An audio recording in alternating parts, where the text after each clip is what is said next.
update pala sa ating mini barracks ngayon. So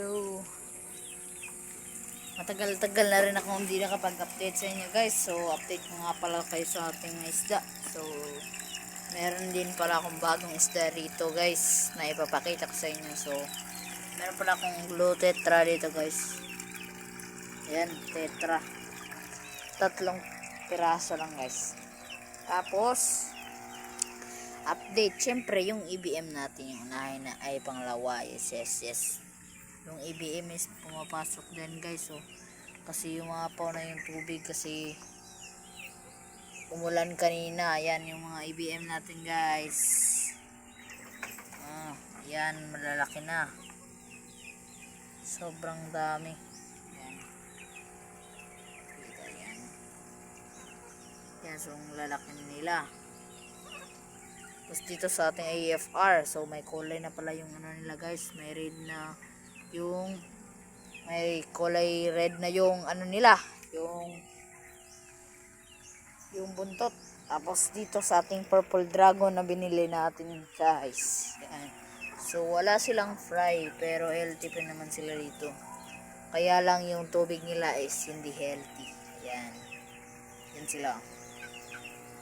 Ang ganda. Yan guys, mga purple dragon snake skin. Tapos dyan tayo update guys. Natin mga manok pa dito. Yan, so update tayo dito sa sa planggana. So dito plus planggana guys is yung AFR. Tapos mga fry na lang yung nandito. So medyo malalaki na rin yung fry dito guys. Medyo malalaki na rin.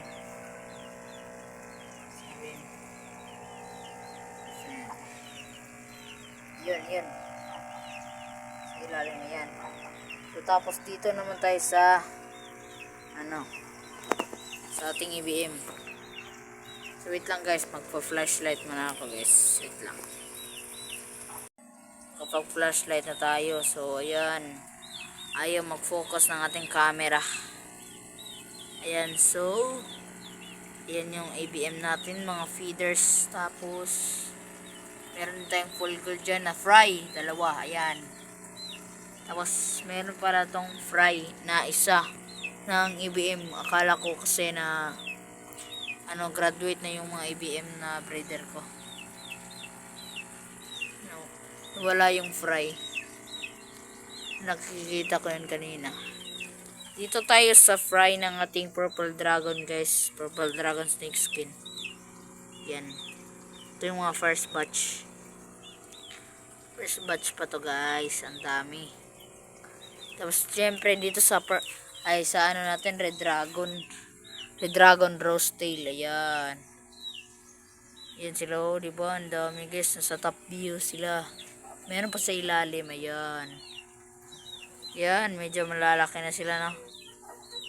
Isa kumpara sa purple dragon snake skin natin. Mas malaki yung red dragon rose tail natin. Kasi naunang nabili ko yung red dragon rose tail natin guys. Yun o, ayaw mag-focus.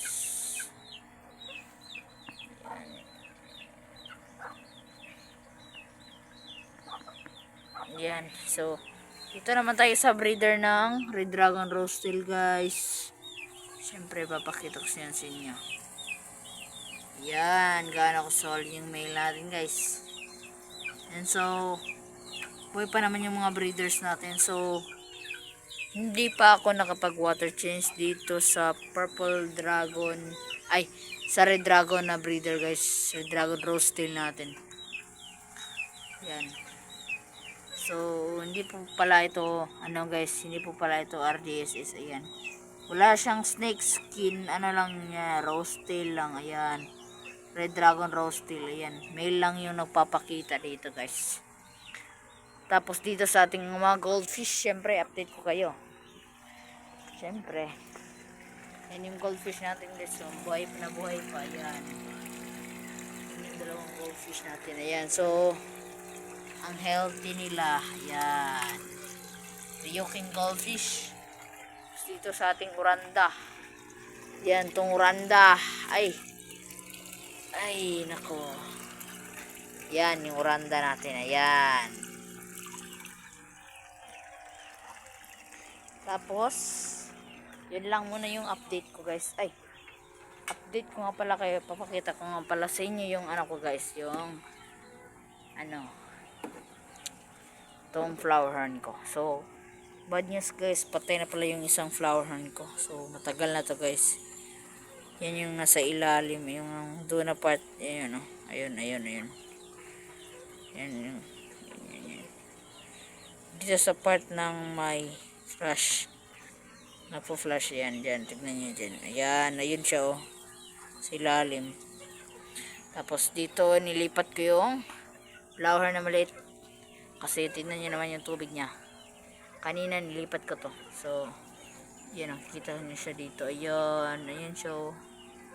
Medyo malaki na rin siya. So yung pagkuha ko ay pabili ko nyan guys is maliit pa, tapos talagang sobrang liit. So dito lang muna magtatapos yung video ko guys, at salamat pala sa inyong panonood, and please subscribe my YouTube channel. Bye bye, thank you.